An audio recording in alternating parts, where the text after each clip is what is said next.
Well, I just changed the battery in that camera, and it's a different camera. I've been using this Panasonic video camera, but right now I'm just using my point and shoot camera to video because I ran out of batteries on that baby. I brought 2 and I ran out of juice. I brought 3 for this one. They're rechargeable and I don't have a charger out here. It's 7:30 on August 5th, be Friday. My last night here in Woodland Caribou Provincial Park, and I'm on Donald Lake. I chose to end this trip here because in memory of my dad, and anyway, got a little choked up about that. I named this place Donald Point, and I wanted to end up on Donald Lake because I love that guy a lot. Anyway, it's been a real adventure trip. I broke the seat on my canoe, which I talked about earlier, and broke my portage yoke, and had some adversity and some tough times on the trail. But the one thing about this wilderness adventure and wilderness camping and canoeing all these different lakes is you have to be prepared. I spent probably 7 to 9 months getting ready for this trip mentally, and getting the right gear and getting the right menu and the right attitude and the right plan of where I was going and how I was going to get there, how long it was going to take. So you also have to, know how to read a compass, topographical maps, park maps. I use GPS, and I use all those things in conjunction with one another, and without those tools, it'd be a process that you wouldn't end up here and starting 65 miles away up there.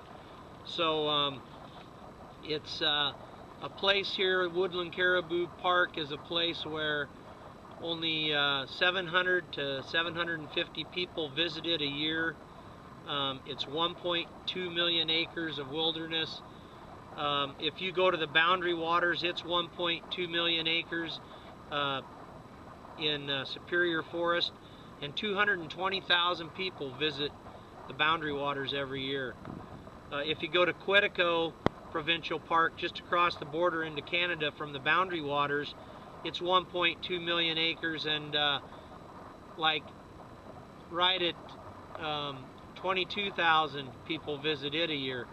So this is really a remote area. I saw one couple the first day in a red bell Alaskan canoe from Madison, Wisconsin. And then I've seen another solo guy that I didn't get to talk to. He was on a point and I was too tired to paddle over there. And up until yesterday when I got here, and there's camping outposts out here and cabins, I haven't seen anybody for 3 days. So it's pretty remote, pretty one with nature out here. Yet you can bring the right gear, like a reflector oven and the right food and the camping gear, and enjoy it and be comfortable with the right gear. I've been sleeping on rock for 5 nights, and I've got a good pad, and so it's not a bad deal. So anyway, I hope you enjoy me sharing with you the experiences I've had, and learning some of the things that go on out here, and a touch of what it's like to go wilderness camping in a canoe. The last thing I'll say is I enjoyed having Molly along. I think it was hard on her. I don't think I'll ever take her on this far a paddle. If I were going to take her base camping, I think that'd be a good thing. She's getting a little old. She's 9 years old. And I really want to thank my wife, Charlene, who I love very much. And she lets me do these things. So anyway, with that, I hope you enjoyed it, and take care.